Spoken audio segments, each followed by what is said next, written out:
মা, বাজান আইসস? মা আমি গার্মেন্টসে যাচ্ছি। বাজান, তুমি কামে যাইতেছো, খাওয়া দাওয়া কিছু খাইছো? আমারে তো ডাক দিলা না। মা তুমি তো অসুস্থ, এর জন্য আর ডাকিনি, আমি নিজেই খাবার গুছিয়ে নিয়েছি। আচ্ছা বাজান, যাও, সাবধানে যাও। মা তুমি তাহলে খেয়ে নিও কেমন, আমার দেরি হয়ে যাচ্ছে। আর ঠিকঠাক ওষুধ খেয়ে নিও, হ্যাঁ? ঠিক আছে বাজান, আমার জন্য চিন্তা করো না, আমি ওষুধ খাইয়ে নেব। তুমি সাবধানে যাইও, সাবধানে থাইকো। আমি যত তাড়াতাড়ি সম্ভব চলে আসবো। আচ্ছা যাও, আমার জন্য চিন্তা করো না, আচ্ছা আমি যাই। আমি খাইয়ে নেব।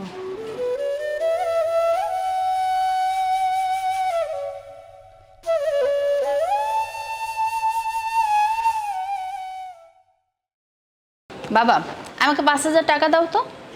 কেন মা, কোনো দরকার? হ্যাঁ বাবা, আমার ভার্সিটির একটা বন্ধুর বার্থডে, আমি চাচ্ছিলাম তাকে খুব সুন্দর একটা গিফট করব। ওকে ফাইন, 5,000 টাকা হবে তো? লাগলে আরও নিও। না না বাবা, আর লাগবে না, আর যদি প্রয়োজন হয় আমি তোমাকে ফোন করে নিয়ে নিব। Okay fine. আচ্ছা তুমি কি এখনই বেরোচ্ছ? না এলে কিছুক্ষণ ওয়েট করো, আমি ফ্রেশ হয়ে আসি, তোমাকে গাড়িতে ড্রপ করে দেবো। না না বাবা, আমার ফ্রেন্ড রাশেদ আমার জন্য অপেক্ষা করছে, তাছাড়া আমরা বাইরে একসাথে ব্রেকফাস্ট করে নিব। Okay fine, as I wish my princess. Okay বাবা, বাই। বাই।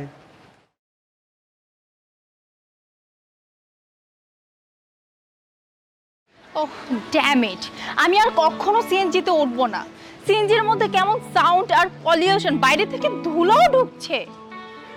আরে তুই তো চাইলেই তোর বাবার গাড়িটা নিয়ে বের হতে পারতিস, তাহলে আমরা গাড়িতে বসেই ব্রেকফাস্ট করতে পারতাম। ইস, বোকামো হয়ে গেল, কেন যে গাড়িটা নিলাম না। আচ্ছা আমি চিন্তা করতেছি আমাদের সিএনজিতে এসে এই অবস্থা, আর যারা ঢাকা শহরে লোকাল বাসে জার্নি করে না জানি তাদের কি অবস্থা। আমার তো ভাবতেই ঘৃণা লাগে, কিভাবে এতগুলো মানুষ একসাথে লেগে লেগে আসে, আমার তো বমি আসে ভাবলেই। এই আজকে সানটা অনেক পড়েছে, প্রচুর রোদ, চল না সাইডে যাই, ওই পাশে যাই, ওই পাশে ছাওয়া হবে। এই নীলা, এটা আমাদের ফ্রেন্ড আবিদ না, আমাদের সাথে ছোটবেলা একসাথে স্কুলে পড়তো, দেখ দেখ। হ্যাঁ আবেতে তো। আচ্ছা একটা কাজ কর, ওকে ডাক। আর ও এসব কি পোশাক পরছে? এই আবিদ, আবিদ দোস্ত এদিকে আয় তো। আরে তোরা এতদিন পর কেমন আছিস? আছি তো আমরা বিন্দাস। তো তোর এই অবস্থা কেন, আর হাতে এটা কি, কোথায় যাচ্ছিস? ও আসলে হয়েছে কি, আমি তো গার্মেন্টসে কাজ করি, এর জন্য আর কি কাজে যাচ্ছিলাম। আরে গার্মেন্টস মানে? এই তোর বাবা না বড় বিজনেসম্যান ছিল, তাছাড়া তুইও তো আমাদের স্কুলের অনেক ভালো স্টুডেন্ট ছিলি। আমরা তো ভেবেছি এতদিনে তুই বোধহয় অনেক বড় কোনো শিল্পপতি হয়ে গেছিস, আর তোর এই অবস্থা। হ্যাঁ রে, আসলে ভাগ্য তো সবসময় সবার একরকম থাকে না। ওই যে একসাথে স্কুল কমপ্লিট করার পরে যখন আমি কলেজে ভর্তি হলাম, তোদের থেকে দূরে চলে গেলাম, বাবাকে হারিয়ে ফেলেছিলাম। বাবার মৃত্যুর পরে আমাদের সমস্ত সম্পত্তি চিল শকুনের মতো সবাই খেয়ে নিয়েছে। আসলে বয়স কম ছিল, ধরে রাখতে পারিনি, ভাগ্যের কাছে হেরে গেছি। তারপর থেকে মায়ের দায়িত্ব আমার উপরেই পড়ে, কি করব বল। তাই গার্মেন্টসে চাকরি করেই মাকে দেখাশোনা করছি আর সংসার চালাচ্ছি। তা তোদের কি অবস্থা বন্ধু বল? এই বন্ধু মানে, তুই বন্ধু কাকে বলছিস? আমাদের না একটা লেভেল আছে বুঝছিস, মানুষজন যদি দেখে না যে তুই আমাদের বন্ধু বলে ডাকতেছিস, তা আমাদের ইজ্জত বলতে আর কিছু থাকবে না। এখন থেকে আমাকে স্যার বলবি আর ওকে ম্যাডাম, মনে থাকে জানি কথাটা। রাশেদ, তুই এটা কি বললি? নীলা, দেখেছিস রাশেদ কোন ধরনের কথা বললো? তুই বুঝিসনি রাশেদ কি বলেছে? ও তো ভদ্রভাবেই বলেছে, আর তুই কোন সাহসে আমাদেরকে তুই করে বলছিস? সরি ম্যাডাম, সরি স্যার, আসলে ভুল হয়ে গেছে, বাস্তবতা চিনতে একটু দেরি করে ফেলেছি। আমার বাবা যখন বেঁচে ছিল, আমার বাবা কি বলতো যে আমি যখন থাকবো না তখন দুনিয়া চিনতে পারবি, বাস্তবতা চিনতে পারবি। আসলে বাস্তবতাটাকে চিনতে চিনতে না আমি সামান্য দেরি করে ফেলেছি, মাফ করে দিবেন। শোন, তোর বাবা কি বলেছে সেসব তোর কাছেই রাখ, আমাদেরকে শোনাতে আসিস না। এখন আমাদের সামনে থেকে সর, চল। চলো।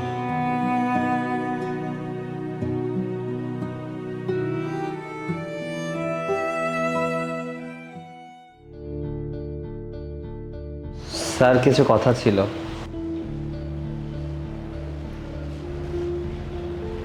আচ্ছা ঠিক আছে। আচ্ছা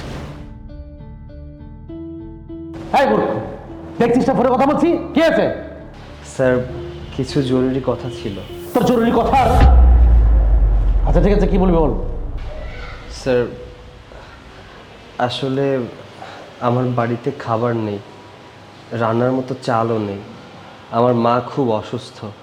স্যার যদি কিছু টাকা দিতেন তাহলে মায়ের চিকিৎসা করাতে পারতাম। হ্যাঁ, এটা কি কোনো প্রতিষ্ঠান না সমিতি যে চাইবে আমরা টাকা দিয়ে দিব? স্যার আপনারা বড়লোক মানুষ, আপনারা চাইলেই টাকা দিতে পারেন। প্লিজ স্যার, যেভাবেই হোক আমার কিছু টাকা ম্যানেজ করে দেন স্যার। ভারী মুশকিল তো। আচ্ছা ঠিক আছে, যা অফিসে চলে আয়। স্যার আসসালামু আলাইকুম স্যার, আপনি অনেক ভালো, আল্লাহ আপনার ভালো করুক স্যার। আমি অফিস শেষে আসবো স্যার, আসি স্যার। সমস্ত ছোট লোকের বাচ্চাদের নিয়ে ক্ষুধা লেগে গেছে, যাই বাইরে থেকে কিছু খেয়ে আসি।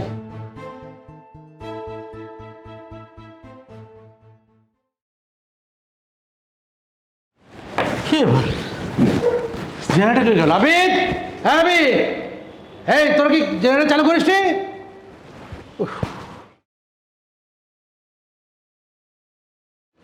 খরচ আর খরচ, আবার সব দিকে শুধু খরচ।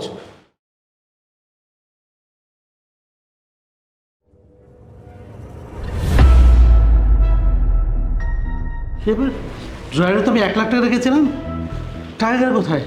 আবিদ, হ্যাঁ আবিদ। স্যার স্যার ডেকেছেন? এই সত্যি করে বল, ড্রয়ারে আমি 1 লাখ টাকা রেখে গেছিলাম, ফিরিয়েছিস? স্যার বিশ্বাস করেন, আপনি তো আমাকে বললেন যে অফিস আওয়ারের পরে আসতে, তাই আমি তো আপনার রুমে স্যার আসিনি, আর সেই তখন চলে গিয়েছি। এই ছোট লোক, তুই আমাকে শেখাবি তুই কেমন? হ্যাঁ, তুই সত্যি করে বল টাকা নিয়েছিস কিনা, যদি না বলিস তাহলে আমি তোকে কিন্তু পুলিশে দেবো। স্যার স্যার এসব আপনি কি বলছেন? আপনি তো খুব ভালো করে জানেন আমি অফিসের কোনো টাকাই কখনো হাত দেই না। বুঝতে পেরেছি, তুই আমাকে টাকা দিবি না তাই না? আমি তোর কাছে চাকরি থেকে বিদায় করবো। স্যার আপনি ভালো করেই জানেন যে টাকাটা আমি নেইনি, আমার চুরি করার স্বভাবও নেই, শুধুমাত্র এটা আপনার অজুহাত। আপনার ক্ষমতার শিকার হলাম আজকে আমি, আপনি ইচ্ছা করেই আমাকে অফিস থেকে বের করে দিচ্ছেন। স্যার ব্যাপার না, একদিন এই ক্ষমতা, এই দাপট আমারও হবে, সেদিন আসবো। আসি স্যার, ভালো থাকবেন।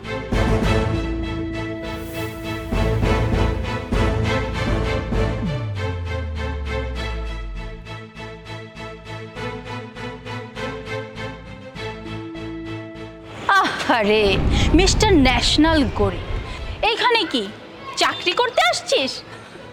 তোকে দেখে না আমার খুব মায়া হয়। হতদরিদ্র আমি সবসময় বইয়ের পাতায় পড়েছি, কিন্তু এই ফার্স্ট টাইম আমি আমার নিজের চোখের সামনে দাঁড়িয়ে থাকতে চাই। এই চুপ, একদম চুপ। আমার সাথে দ্বিতীয়বার কথা বলার আগে ভেবে চিন্তে কথা বলবেন। আচ্ছা একটা জিনিস বুঝতে পারি না, টাকা পয়সার মূল্য কি আপনাদের কাছে অনেক বেশি, ক্ষমতার মূল্য অনেক বেশি, তাই না?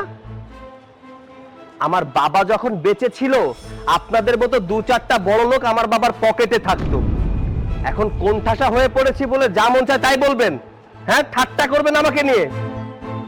আমি যখন ক্লাসে পড়তাম আপনাদের মতো 2-4টা এরকম স্টুডেন্ট আমার পাশে এসে বসার জন্য হুমড়ি খেয়ে পড়তো। এখন কি প্রবলেমে আছি, তাই না? শুনেন, আমি কথা দিচ্ছি আবারও আমার জায়গায় আমি ফিরে আসব, আপনাদের মতো বড় লোকদের আঙ্গুলের ইশারায় নাড়াবো। Note my word. আসি।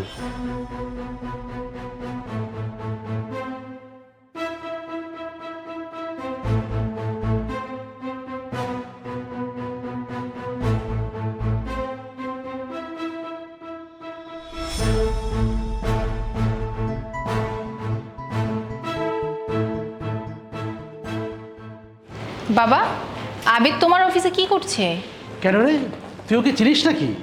না, বের হওয়ার সময় দেখছিলাম, তাছাড়া ও তো আমার ক্লাসমেট ছিল। বলিস কি, এরকম ছোট লোকদের সাথে তুই পড়তিস? আসলে বাবা, ওর বাবাও অনেক বড়লোক ছিল, ওর বাবা নাকি মারা গিয়েছে, আর তারপর থেকেই ওদের এই অবস্থা। আচ্ছা আচ্ছা আচ্ছা, আমি তো ওকে আজকে চুরির অপবাদ দিয়ে অফিস থেকে বের করে দিয়েছি। পরে দেখলাম টাকাটা ভুল করে আমি অন্য জায়গায় রেখেছি। বেশ করেছো বাবা, বাবা মরে গিয়েছে তারপরে দেখি তেজ কমেনি।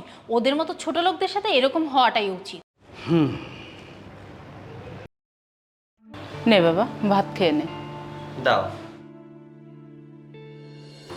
মা, তুমি খেয়েছো? আমার শরীর তেমন একটা ভালো না, আবার পেটে গ্যাসও হয়েছে, এই জন্য এখন ভাত খাওয়া যাবে না, পরে খাবো। গ্যাস হয়েছে বিধায় তো তুমি একসাথে খেতে বসবে। খাবার নিয়ে আসো, যাও একসাথে খাবো। বাবা, বললাম তো আমি পরে খাবো, তুই খেয়ে নে। মা, সংসারে আমরা দুজন মানুষ, এখন একসাথে যদি না খাই তাহলে কি দেখতে ভালো লাগে বলো? আমার মা আমার সাথে বসে খাবে, এটা আমার দেখতে খুব ইচ্ছা করছে। মা যাও না, প্লেট নিয়ে আসো। দেখ বাবা, ঘরে খাবারই আছে একজনের, আমি যদি খাই তুই খেতে পারবি না, তাই তুই খেয়ে নে বাবা, তুই খেলেই আমার খাওয়া হয়ে যাবে। মা, বাড়িতে বাজার নেই, আমি না কিছুদিন আগে বাজার করলাম। যা করছিলি তা তো সব শেষ। ও আচ্ছা, ঠিক আছে, কোনো সমস্যা নেই। এই খাবারগুলো তুমি খেয়ে নাও, আর শোনো, খাবারগুলো খেয়ে ওষুধটা খেয়ে নাও, দেখি আমি খাবারের ব্যবস্থা করছি। না বাবা, বাড়া ভাত রেখে যেতে হয় না, তুই খা। আমি তো বাড়া ভাত রেখে যাচ্ছি না, খাবারটা তুমি খেয়ে নাও। আর আমার তেমন একটা ক্ষুধা লাগেনি, দেখি আমি খাবারের ব্যবস্থা করছি। খেয়ে নাও, ওষুধটা খেয়ে নিও, আমি আসছি।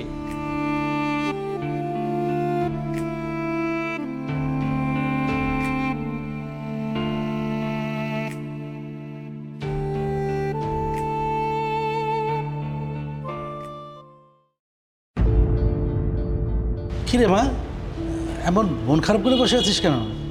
বাবা, কত জায়গায় তো চাকরির জন্য আবেদন করলাম, কোথাও তো চাকরি হচ্ছে না। সবার একই কথা যে আমার মধ্যে কোনো কোয়ালিফাইড নেই। আফসোস করিস না মা, আজ যদি আমার ফ্যাক্টরি থাকতো তাহলে তোকে হয়তো এরকম চাকরির জন্য হুন্ডই ঘুরতে হতো না। কি যে পাপ করলাম, আগুনে পুড়ে সব শেষ। আল্লাহ যে কেন আমাকে এই শাস্তি দিচ্ছেন। ভাগ্য যে কেন সহায় হচ্ছে না বাবা। আচ্ছা বাবা, তুমি আমাকে একটা কথা বলো তো, এখন আমরা কি করব? আচ্ছা দাঁড়া, আমার এক ফ্রেন্ড আছে বুঝলি, আমি ওকে একটু ফোন করে দেখি, ও হয়তো কোনো ব্যবস্থা করে দিতে পারবে বুঝলি।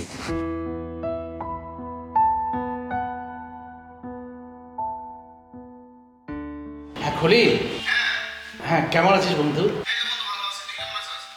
আর আছি ভালো। বন্ধু, আমার মেয়েটা অনেকদিন ধরে চাকরির জন্য হনে হয়ে ঘুরছে বুঝলি, কোথাও চাকরি হচ্ছে না। যদি কোনো ম্যাজিস্ট্রেট সুপারিশ করে দিত তাহলে হয়তো হয়ে যেত। বলিস কি, তাহলে তোর ছোট ভাইকে দিয়ে একটু সুপারিশ করিয়ে দে না বন্ধু। থ্যাংক ইউ সো মাচ বন্ধু, আবার অনেক বড় উপকার করলি তুই, আমি কৃতজ্ঞ থাকবো তোর কাছে। ঠিক আছে ঠিক আছে, আল্লাহ হাফিজ।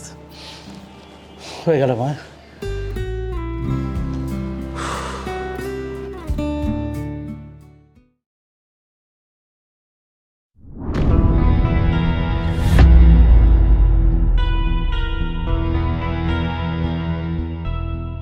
আবির, তুমি এখানে? হ্যাঁ আমি। কেন, শখ নাকি আপনারা? দাঁড়িয়ে কেন, আসুন, বসে কথা বলুন।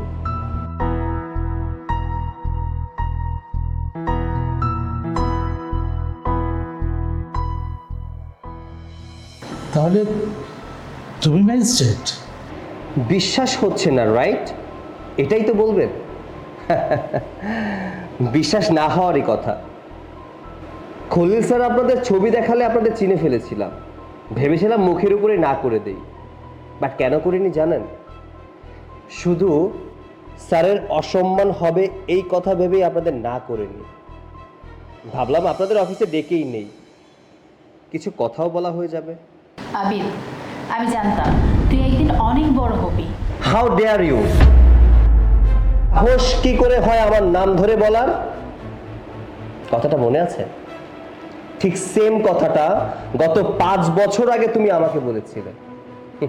এটা কিন্তু আমার কথা নয়। আমি গরিব ছিলাম বিধায় বাপ বেটি মিলে দুজনে আমার সাথে খারাপ ব্যবহার করেছিলেন। আমাকে অপমানও করেছিলেন। আমার একটা জিনিস বুঝে আসে না, বাবা তার মেয়েকে সবসময় সুশিক্ষা দেয়, বাট শিক্ষা তো পেয়েছো, সুশিক্ষা নয়। তোমার বাবা তোমাকে সুশিক্ষা দিতে পারেনি, তাই গরিবদেরকে সম্মান করতে জানো না। তুমি কিন্তু আমাদের অপমান করছো। এটা কি আপনি অপমান বলছেন? এটা যদি অপমান হতো তাহলে আপনাকে আমি ঘাড় ধাক্কা দিয়ে এখান থেকে বের করে দিতাম। বাই দ্য ওয়ে, পেপারস গুলো দিন, সাইন করে দিচ্ছি। অ্যাটলিস্ট এটা তো মনে থাকবে যে ছোট লোকের হাতের সাইনের জন্য তার পায়ে গড়াগড়ি খাওয়াটা বাকি ছিল, আর কিছুই নয়। ভাগ্যের চাকা ঘুরতে সময় লাগে না, কার কখন কিভাবে ভাগ্য খুলে যাবে এটা কেউ বলতে পারে না। আচ্ছা, কি যেন বলেছিলেন আপনারা, গরিব মানুষ, বাসে করে যাতায়াত করি, গায়ের দুর্গন্ধ। ইস, আপনাদের দেখেও মনে হচ্ছে আপনারা বাসে করে যাতায়াত করেছেন, বাসে করে এসেছেন নিশ্চয়ই, রাইট? আপনাদের শরীর থেকে দুর্গন্ধ আসছে। শুনুন, গরিবরাও মানুষ, গরিবদেরকে সম্মান করতে শিখুন। এই কথাগুলো শুধু আপনাদের ফিরিয়ে দিচ্ছি, বাট আর কিছু না। ভাববেন না আপনাদেরকেও আমি ঘাট ধাক্কা দিয়ে বের করে দিব। সরি, আমার বাবা আমার মা আমাকে এটা শিক্ষা দেননি। আমরা খানদানি বড় লোক, আমার বাবা কিন্তু বড় লোক ছিলেন, হয়তো পরিস্থিতির কারণে আমাকে দুর্ভোগ পোহাতে হয়েছিল, বাট দেখুন আমি কিন্তু আবার আমার পজিশনে ফিরে এসেছি। তো শেষবারের মতো একটা কথা বলি, মানুষকে মানুষ বলে মনে করবেন, না হলে জীবনে অনেক পস্তাতে হবে। দাও পেপারস গুলো দাও, সাইন করে দেই।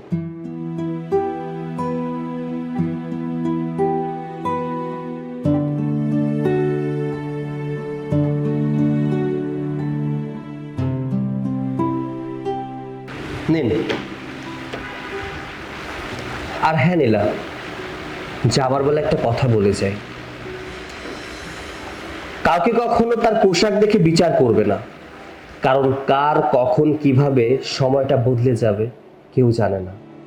মানুষ মানুষই হয়, জানোয়ার না। Please, you may leave.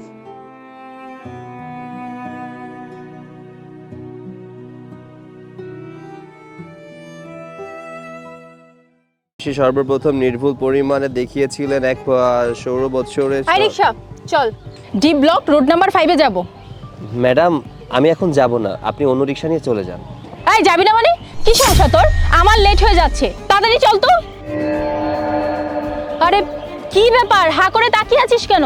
আমি তো বললাম আমার লেট হয়ে যাচ্ছে, চল তাড়াতাড়ি। ম্যাডাম, আমি বললাম তো আমি এখন যাব না, আমি এখন টিপ মারবো না, আমি পড়তেছি, পড়া শেষ করে বাসায় চলে যাব, এখন আমি আর যাব না। আরে তুই পড়াশোনা করে কি করবি? তুই তো একজন রিকশা চালক, দিন শেষে তোকে আবার রিকশাই চালাতে হবে। শোন, আমি তোকে একটা ভালো বুদ্ধি দিচ্ছি, এই পড়াশোনার চিন্তাটা মাথা থেকে বাদ দে, মন দিয়ে রিকশা চালা আর মানুষের মতো মানুষ হ।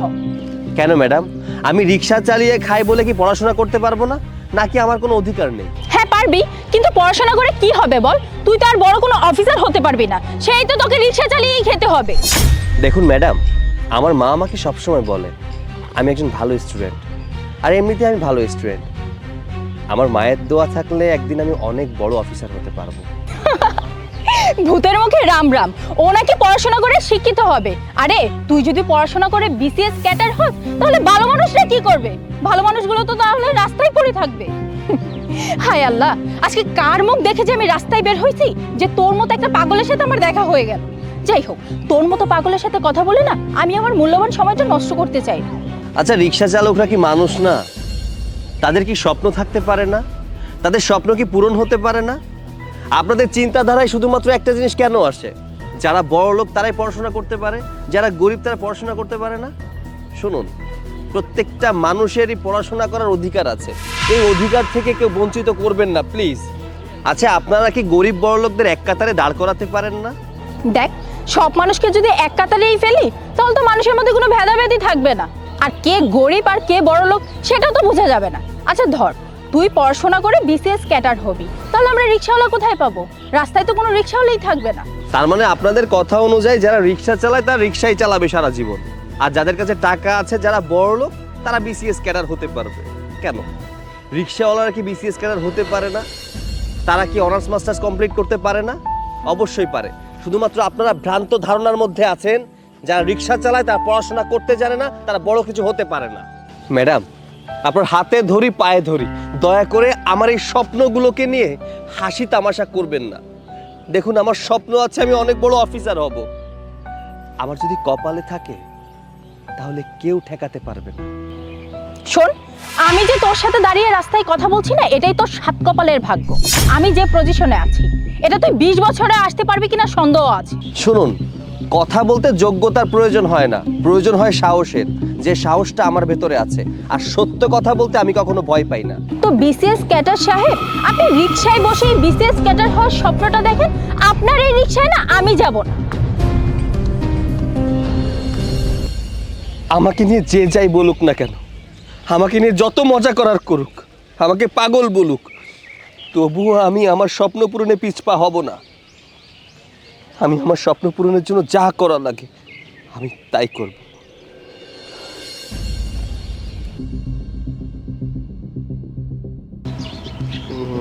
আমার সমাজ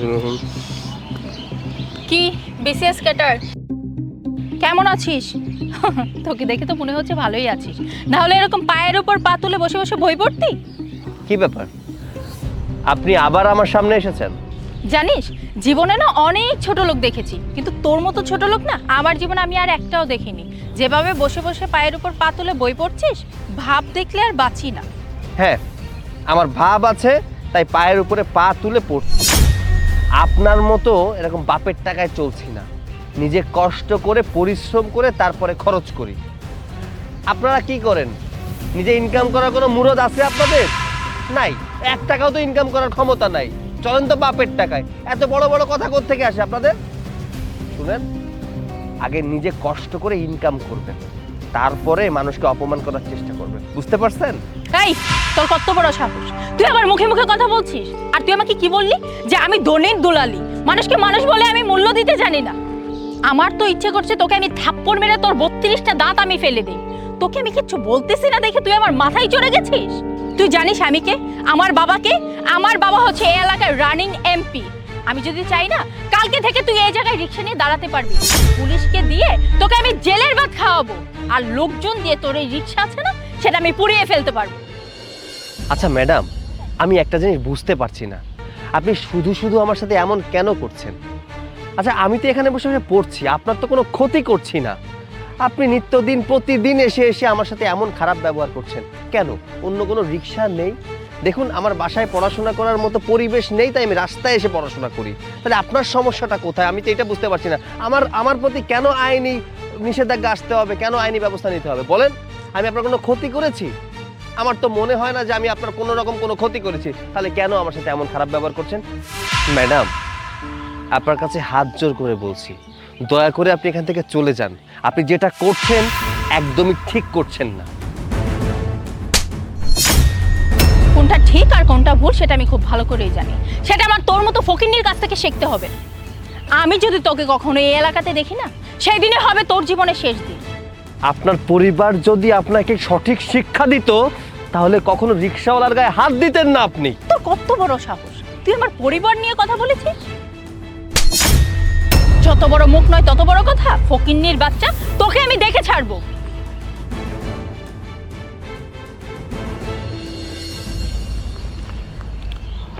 মামা যাবেন? না, যাব না। কেন, কি হয়েছে মামা? মন খারাপ নাকি? ভাই, কি হবে বলেন? আমাদের মতো ছোট লোকদের আবার কি হতে পারে? বুঝলাম না, নিজেকে এত ছোট কেন ভাবতেছেন? আসলে কি হয়েছে একটু খুলে বলুন তো আমাকে। ভাই, নিজেকে আগে কখনো ছোট করে দেখতাম না। ভাবতাম আমরা যারা গরিব মানুষ আছি তারা হয়তো পরিশ্রম করলে একদিন নিজের স্বপ্ন পূরণ করতে পারবো। আফসোস, আজকে চিন্তাধারা আমার চেঞ্জ হয়ে গেছে। আমার দ্বারা কিচ্ছু হবে না, আমাদের মতো গরিব মানুষের কিচ্ছু হতে পারে না। একটা মানুষ আমাকে চোখে আঙ্গুল দিয়ে দেখিয়ে দিয়েছে, আসলে গরিবরা গরিবই থাকে, বড় হতে পারে না। কিন্তু আমি বুঝলাম না, আপনার চিন্তাভাবনা তো ঠিকই আছে। আপনি যেটা চিন্তাভাবনা করতেছেন আপনার চিন্তাভাবনা একদম সঠিক। ঠিক জ্ঞানী মানুষের মতো। আচ্ছা একটা কথা বলি, আপনি কি পড়াশোনা করেন? পড়াশোনা? এই পড়াশোনায় তো আমার জীবনের সবচেয়ে নষ্টের মূল। পড়াশোনার জন্য আমি কত কষ্ট করেছি, আর এই যে কষ্টের ফল মানুষের কাছে আমি কথা শুনছি। দেখুন আমি জানি না আপনাকে কে কি বলেছে, তবে আপনাকে একটা কথা বলি, আপনি যদি মানুষের কথা শুনে আপনার পড়াশোনা বন্ধ করে দেন, আপনার প্রতিভাটা নষ্ট হবে। আর তাছাড়া ক্ষতি কিন্তু ভাই আপনারই হবে, কারণ যেই ব্যক্তি আপনাকে অপমান করেছে তার কোনো ক্ষতি হবে না। আর আপনি যদি ভালো মতো পড়াশোনা করেন, নিজে প্রতিষ্ঠিত হন, দেখবেন যে যেই ব্যক্তি আপনাকে অপমান করেছে সেই একদিন তার নিজের ব্যাপারের জন্য লজ্জিত হবে। আর আপনি যদি এই মুহূর্তে হাল ছেড়ে দেন, তাহলে আপনার সাথে আজকে যে ব্যাপারটা হয়েছে প্রতিদিন সেম ব্যাপারটাই আপনাকে পেতে হবে। এখন ডিসিশন আপনার যে আপনি কি করবেন।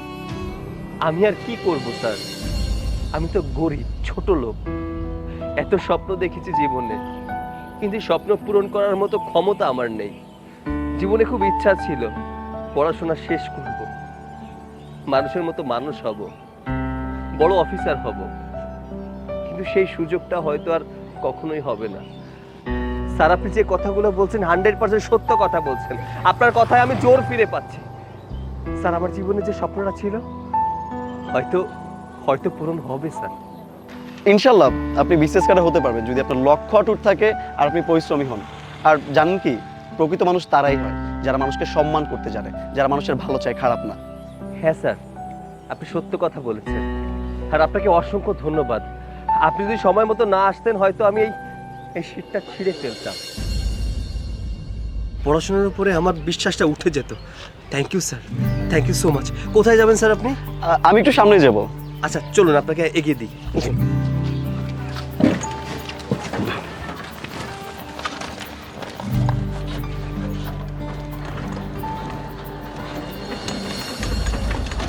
কিরে কতক্ষণ দাঁড়িয়ে থাকবো, তাড়াতাড়ি আয় না। আপু একটু সাহায্য করেন না। তোর আবার কি হয়েছে? যা এখান থেকে, কোনো সাহায্য করতে পারবো না। এমন করতেছেন কেন? একটু সাহায্য করেন না। কি রে, তোর ড্রেস আপ দেখে তো মনে হচ্ছে না তুই ভিক্ষুক, তাহলে এভাবে রাস্তায় বের হয়ে ভিক্ষা করছিস কেন? আপু আসলে আমি তো ভিক্ষা করি না, সামনে আমার ভাইয়ের বিশেষ পরীক্ষা আছে, তো এই জন্য আর কি সাহায্য চাইতে আসছি। আমার ভাইয়া অনেক কষ্ট করে, আর আমার ভাইয়ের তো টাকা পয়সাও নাই, এই জন্য আর কি আপনি সাহায্য করলে আমার ভাইয়ের টাকাটা, মানে পরীক্ষা দেওয়ার টাকাটা সম্পূর্ণ হতো আর কি। শোন, আমি তোকে কোনো সাহায্য করতে পারবো না, এই মুহূর্তে তুই আমার চোখের সামনে থেকে সরে যা। আপু দেন না, একটু এরকম করেন কি জন্য? একটু সাহায্য করেন না, আপনারা তো বড় লোক, আপনারা যদি কিছু টাকা দেন আপনাদের তো কমতে পড়বে না। ফকিন্নির বাচ্চা, তোর সাহস কত বড়, তুই আমার হাত ধরেছিস? কি ব্যাপার, আপনি আমার বোনের গায়ে হাত তুললেন কেন? বোন কি হয়েছে? ভাইয়া আসলে আমি তোমার পরীক্ষার জন্য ওনার কাছ থেকে কিছু সাহায্য চাইছিলাম, আর আমাকে থাপ্পড় মারছে। আরে তুই, তোর কি ভাই বোন নাকি? ও আচ্ছা, বুঝতে পেরেছি, তুই রিক্সা চালাতি না, এখন মনে হয় রিক্সা চালাতে তোর আর ভালো লাগে না, তাই তুই তোর ছোট বোনকে দিয়ে ব্যবসা করাচ্ছিস, তাই না? খুব তো বড় বড় কথা বলতি, তোর সেই বড় বড় কথা কোথায় গেল এখন? হ্যাঁ, আদিক্ষেতা দেখলে বাঁচি না। তুই সাহায্য চাইতে কেন গিয়েছিলি? হ্যাঁ, তুই ওনার কাছে সাহায্য কেন চেয়েছিস?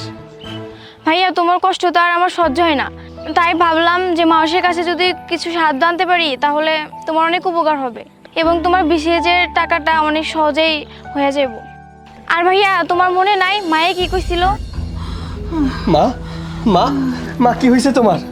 মা মা কথা বলো, মা কি হয়েছে তোমার? বাজান, বাজান,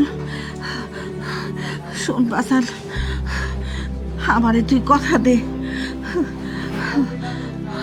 কথা দে, তুই লেখাপড়া শেষ করে অনেক বড় মানুষ হবি। তোর চাচা আমারে অনেক কথা শুনাইছে, তুই তুই এগুলির প্রতিশোধ নিবি বাবা। তোরে যেমনেই হোক, তুই যেমনেই হোক বিসিএসটা তোর পাস করতেই হইব বাবা। আমারে কথা দে বাবা, আমারে আচ্ছা কথা দিলাম। আমারে কথা। মা মা ও মা, মা কথা গো মা, মা মা। না রে বোন, মা যা বলেছিল আমি কিছুই ভুলে যাইনি, সবকিছুই আমার মনে আছে। আসলে গরিবের সংসার তো, সংসার চালাতেই আমার অনেক কষ্ট হয়ে যায়। রিক্সা চালিয়ে সংসার চালাই। সারাদিন রিক্সা চালিয়ে যে টাকা ইনকাম করি তা দিয়ে তোর খরচ চালাবো নাকি আমার খরচ? তুই কোনো চিন্তা করিস না, আমার চিন্তা তোর করতে হবে না। যা বাসায় যা, আমি আসছি। আচ্ছা ঠিক আছে।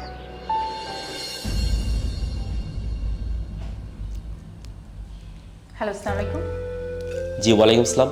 মিস আদিতা বলছিলেন? হ্যাঁ, আমি আদিতা বলছি, কিন্তু আপনি কে? আমি এমআর গ্রুপ থেকে বলছিলাম। আপনি কিছুদিন আগে এমআর গ্রুপে একটা অ্যাপ্লাই করেছেন একটা প্রজেক্টের ব্যাপারে। ইভেন সেখান থেকে আপনাকে সিলেক্ট করা হয়েছে, বাট আপনাকে একটা কাজ করতে হবে। আমাদের যে বড় স্যার রয়েছে ওনার কাছ থেকে একটা রেফারেন্স দরকার আপনার। কিন্তু আপনাদের স্যারটা কি, ওনার নাম কি? আমাদের স্যারের নাম হচ্ছে মিস্টার সৈকত মাহমুদ। আচ্ছা ঠিক আছে, ওকে ঠিক আছে, আপনি কালকে 10টায় তাহলে সরাসরি সাক্ষাৎ করবেন ওনার সাথে। ওকে, থ্যাংক ইউ।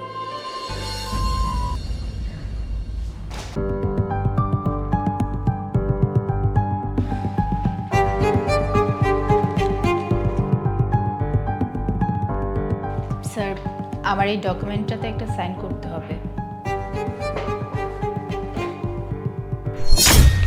এ কি, তুই এখানে? আর মানে আপনি এখানে মানে কিভাবে সম্ভব? আল্লাহ তাআলা মানুষকে সৃষ্টির সেরা জীব হিসেবে সৃষ্টি করেছেন। মানুষ চাইলে সবকিছুই সম্ভব। আমার কষ্টের ফল আজকে আমি ভোগ করছি। আজকে সফলতার দ্বার প্রান্তে পৌঁছে গেছি। আপনারা তো আমাকে অনেক অপমান করেছিলেন, মনে আছে সেদিনের কথাগুলো? আমি রিক্সা চালাতাম, আমি দিন মজুরি করতাম, সারাদিন কষ্ট করে টাকা ইনকাম করতাম। আপনাদের মতো কিছু সংখ্যক বড় লোক আমার সাথে অনেক খারাপ ব্যবহার করেছে, জানা তাই ব্যবহার করেছে। শেষমেশ চিন্তা করেছিলাম পড়াশোনায় ছেড়ে দিব, আমার দ্বারা হয়তো আর লেখাপড়া হবে না। আপনাদের ব্যবহারের কারণে আমি ডিমোটিভেট হয়ে গিয়েছিলাম। এক ভাই আমাকে মোটিভেশন দিয়েছিল, পড়াশোনা ছাড়িনি। সেদিন যদি পড়াশোনা ছেড়ে দিতাম আজকে সফলতার দ্বার প্রান্তে পৌঁছাতে পারতাম না। আমার প্রতিভা, আমার ট্যালেন্ট আমি কোনো কিছু দেখাতে পারতাম না। চিন্তা করুন তো তখন আমার কি হতো? স্যার, তখন আমার মাথা কাজ করছিল না। আমি আবেগের বশে আপনাকে অনেক কথাই শুনিয়ে দিয়েছি। স্যার, আমার তখন আপনার সাথে এরকম আচরণ করা একদম উচিত হয়নি। প্লিজ স্যার, আপনি আমাকে ক্ষমা করেন। আমি তো আপনাকে ক্ষমা করার মতো কেউ না। মানুষকে সম্মান করতে শিখুন। আপনারা যদি মানুষকে সম্মান না করেন, যাদের ভিতরে স্বপ্ন আছে, যাদের ভিতরে প্রতিভা আছে, তারা কি করবে? আপনি নিশ্চয়ই পড়াশোনা করেছেন, শিক্ষিত আপনি নিশ্চয়ই এটা পড়েছেন, নিজেকে বড় বলে বড় সে নয়, লোকে যারে বড় বলে সেই বড় হয়। একটা কথা সবসময় মনে রাখবেন, যার ভেতরে প্রতিভা আছে সে যদি ডাস্টবিনেও থাকে সে তার লক্ষ্যে ঠিকই পৌঁছাতে পারবে। এটাই চিরন্তন সত্য। স্যার, আমি বুঝতে পেরেছি সেই দিন আপনার সাথে আমি যা করেছি অন্যায় করেছি। সেই দিনের ব্যবহারের জন্য আমি খুবই লজ্জিত। সেই দিনের ব্যবহারের জন্য আপনি হয়তো আমার ফাইলটাতে সাইন করবেন না। এই ফাইলটাতে সাইন না হলে আমার অনেক বড় ক্ষতি হয়ে যাবে, কিন্তু তবুও আমি চলে যাচ্ছি। স্যার, আপনি পারলে আমাকে ক্ষমা করবেন। দাঁড়ান, আপনার ফাইলটা দিন।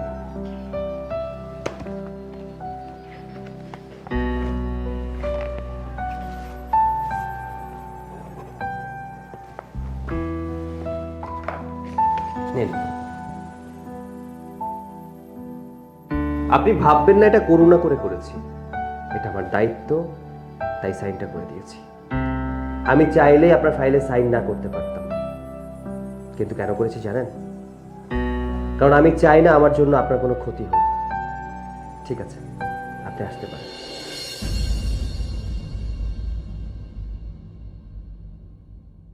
ব্রিটেনের ভেনিসে অন্যান্য উপজাতিকে পরাজিত করে আরো একবার আগ্রাসী রাইনের ওপারে হাঁটিয়ে দেন। সিজারের ওই পর্বের বিজয় অভিযান শুধু। এই ফকিনের বাচ্চা, ওঠ! এই ফকিনের বাচ্চা, তুই এখানে বসে বসে পড়াশোনা করছিস? চুলার মধ্যে যে চাটা বসিয়ে আসছিস সেটা তো পুরো ছাই হয়ে গেছে, সেই খেয়াল কি তোর আছে? সরি ম্যাডাম, ভুল হয়ে গেছে। আসলে বইয়ের মধ্যে ডুবেছিলাম তো, বই পড়তেছিলাম, এই জন্য চা কখন যে পুড়ে গেছে আমি টেরও পাইনি। এই, তোকে কি এখানে পড়াশোনা করার জন্য রাখা হয়েছে নাকি কাজ করার জন্য রাখা হয়েছে? আমাদের বাড়িতে খাবি, আমাদের বাড়িতে পড়বি, আর পড়াশোনা করবি, মাস শেষে টাকাটা গুনে গুনে নিয়ে নিবি। ম্যাডাম, আমি তো কাজের বিনিময়ে টাকা নেই, ফ্রিতে তো আর টাকা নেই না।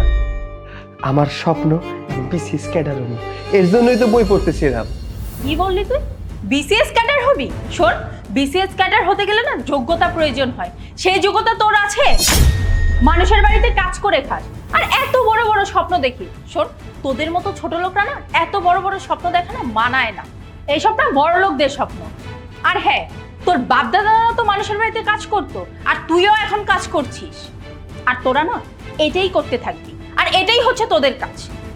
ম্যাডাম, আপনি এটা কি কইলেন? আমার বাপ দাদা 14 গোষ্ঠী চাকর ছিল বিদায় কি আমিও কি চাকরামি করুম নাকি?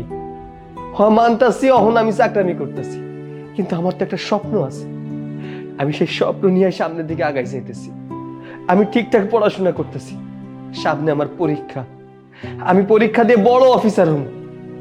এটা তো আমার অনেক আশা। তোরা হচ্ছে নিচু জাতের মানুষ, তোদের কোনো যোগ্যতাই নেই এত বড় বড় স্বপ্ন দেখা। ম্যাডাম, আপনি কিন্তু শুধু আমারে না, আমার লেখাপড়ার অপমান করতেছেন। কোনো মানুষ যদি পরিশ্রম করে তাহলে সে সফলতার দ্বার প্রান্তে যাইতে পারবে। আমিও পরিশ্রম করে যাইতেছি। আমি বিশ্বাস করি আমি যদি ঠিকঠাক পড়াশোনা করি, পরিশ্রম করি, তাহলে আমিও বিসিএস ক্যাডার হইতে পারবো। ছোট লোকের বাচ্চা, তুই কিন্তু এখন আমার মুখে মুখে কথা বলছিস। তর্ক করতেছি না ম্যাডাম, আমি স্বাধীন দেশের স্বাধীন নাগরিক। আমার কি বাক স্বাধীনতা বলতে কিছু নাই? আমি আমার মনের কথাগুলো আমি খুইলা বলতাছি। এইটাও কি বলতে পারুম না? আসলে কি জানেন, আপনারা বড় লোক, আপনাকে মনে যা আসে আপনারা তাই বলতে পারেন। আমরা গরিব মানুষ, আমার কথার কোনো মূল্য নাই, আমাকে বাক স্বাধীনতা নাই, তাই আমরা কোনো কথা কইতে পারি না। ম্যাডাম, আমি যে কাজ করতে পারি, আমি কিন্তু শিক্ষিত। আমি চাইলে কিন্তু প্রাইভেট পড়াইতে পারতাম, এইটাও করি না। আমি যে কাজ করার সময় পাইলে তখন পড়াশোনা করি, এটাও আপনার সহ্য হয় না। একদিন দেখেন ম্যাডাম, ভাগ্য ঠিকই বদলাইব। ছোট লোকের বাচ্চা, তোকে যে আমি থাপ্পড় দিয়েছি না, এটাই কম পড়ে গেছে। তোকে তো আমার ইচ্ছে করছে জুতো দিয়ে মারতে, কিন্তু আমি না সেটা করব না। তোদেরকে কিভাবে শায়েস্তা করতে হয় সেটা আমি খুব ভালো করেই জানি। তোদের পেটে যখন ভাত জুটবে না তখনই বুঝতে পারবি। এখন এখান থেকে যা।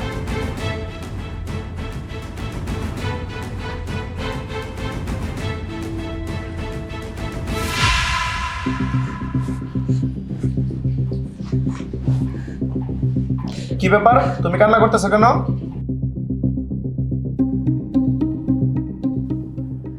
আরে বাবা বলো তো কি জন্য কান্না করতেছো, বললে সে বুঝবো। আমাদের বাড়ির কাছের লোকটা আছে না, ও আজকে আমার সাথে কি বলো? আমার সাথে খুবই বাজে আচরণ করেছে, আর খুব বাজেভাবে আমার গায়েও টাচ করেছে। কি বললে? চাকরের বাচ্চার এত বড় সাহস! দাঁড়াও, সৈকত, সৈকত! স্যার বলেন, কি হয়েছে? তোর ম্যাডাম যা বলতেছে এটা কি সত্যি কথা? স্যার ম্যাডাম কি কইছে এটা তো আমি জানি না, তাইলে কেমনে কমু? দেখ, মুখে মুখে কিন্তু তর্ক করবি না, যেটা বলছি সেটা বল। আরে স্যার, আপনি যেটা ভাবতেছেন একদম ভুল ভাবতেছেন। আমার কথাটা তো বলার সুযোগ দিবেন। তুমি ওর কথা কি শুনছো দাঁড়িয়ে দাঁড়িয়ে? আমি তো তোমাকে বলছি ওকে বাড়ি থেকে বের করে দাও। ছোট লোকের বাচ্চা, ওর কত বড় সাহস! ও আমার সাথে খারাপ আচরণ করেছে, আবার আমাকে বাজেভাবে টাচ করেছে। শোনো, তুমি যদি আজকে ওকে বাড়ি থেকে বের না করে দাও, তাহলে আমি আমার বাপের বাড়ি চলে যাব, আর তোমার সাথে আমি সংসার করব না। প্লিজ তুমি মন খারাপ করো না, আমি বিষয়টা দেখতেছি। আর তুই না আমাদের খুব বিশ্বস্ত লোক ছিলি, তোর কাছ থেকে এই জিনিসটা আশা করা যায়? হ্যাঁ, তুই কেমনে পারলি বেইমানি করতে? তোর বাবা তো একজন ভালো মানুষ ছিল, তার ছেলে হয়ে তুই এই কাজটা করবি আমি কোনোদিন ভাবতে পারিনি। আরে স্যার, আমি তো জানিই না আমি কি ভুল করছি। আরে কি করছি সেটা তো কবেন। আচ্ছা স্যার, অজান্তে যদি আমি কোনো ভুল কইরাও থাকি, স্যার আমি হাত জোর করে ক্ষমা চাইতেছি, আমার আপনারা ক্ষমা করে দেন। তোর সাথে আমাদের কোনো সম্পর্ক নেই, এই মুহূর্তে তুই বাসা থেকে বেরো, বেরো! আজকে আপনারা বড় লোক বিধায় আমার কোনো কথাই শুনলেন না। আমি তো গরিব অসহায় এতিম, এর জন্য আমার কোনো কথাই আপনারা শুনলেন না। আমি কোনো দোষই করি নাই। শুনেন, এই গরিব মানুষের কথা কেউ না শুনলেও উপরে যিনি আছে উনি সবই শুনেন, সবই দেখেন। তোর মতো ছোট লোককে যে বাসায় জায়গা দিচ্ছে এটাই তো বেশি। আগে তাহলে তো তোর আমি বাসায় জায়গায় দিতাম না। এই মুহূর্তে আমার বাসা থেকে বেরো, বেরো! দাঁড়াছিস কে? বাদ দে বেরা, বেরা।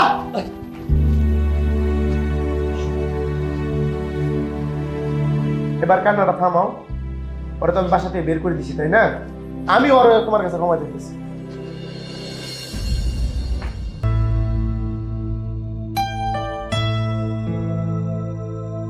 এই যে ভাই, আপনাকে দেখে খুব ক্লান্ত মনে হচ্ছে। কিছু হয়েছে আপনার? কিছু না ভাই, আপনাকে খুব চেনা চেনা লাগছে আমার। কোথায় যেন দেখেছি। কিন্তু আপনার দেখা তো আমার চেনা চেনা লাগতেছে না। আমার মনে হয় না যে আপনার সাথে এর আগে কোনোদিন দেখা হয়েছে। আপনার চেহারা না অবিকল আমার ছোট ভাইয়ের মতো। ওর স্বপ্ন ছিল বিসিএস ক্যাডার হবে। তাই নাকি? যে আমার স্বপ্নের সাথে মিলে গেল। আমারও তো খুব ইচ্ছা ছিল বিসিএস কে। কি বললেন আপনি? থেমে গেলেন কেন? বলুন না। না না ভাই, থাক, কিছু না। কিছু না মানে আপনি কোন একটা স্বপ্নের কথা বলতেছিলেন, বিসিএস ক্যাডার হবার। আমাকে বলুন প্লিজ। আসলে আমারও খুব ইচ্ছা ছিল বিসিএস ক্যাডার হওয়ার। আমি একটা বাসায় কাজ করতাম, কিন্তু একটা ঝামেলার কারণে আমার এখান থেকে বাইর করে দিছে। তাই আমার আর বিসিএস পরীক্ষা দেওয়ার স্বপ্নটা পূরণ হইল না। আচ্ছা, এখানে কি আপনার কোনো আত্মীয় স্বজন নেই? না ভাই, আমার এই পৃথিবীতে আমি ছাড়া আর কেউ নাই। আমি এতিম। আমি আপনার ভিতরে জ্বলন্ত আগুন দেখতেছি। আমার আপনাকে দেখে মনে হচ্ছে আপনার প্রতিভা আছে, আপনার দ্বারাই সম্ভব। এর জন্য যা করা লাগে আমি করব, যত টাকা লাগে আমি দিব। আপনি আপনার লক্ষ্যে এগিয়ে যান ভাই। ভাই আপনি সত্যি কইতেছেন? আমারে আপনি সহযোগিতা করবেন? বিসিএস পরীক্ষা দিতে পারবো আমি? হ্যাঁ, আমি সত্যি বলতেছি। আমার ভাই বিসিএস ক্যাডার হতে পারে তো কি হয়েছে? এরকম হাজার ছেলের স্বপ্ন আছে বিসিএস ক্যাডার হবার। আমি চাই আপনি বিসিএস ক্যাডার হন। এই জন্য যত টাকা লাগে আমি আপনার জন্য খরচ করব। চলুন আপনি আমার সাথে।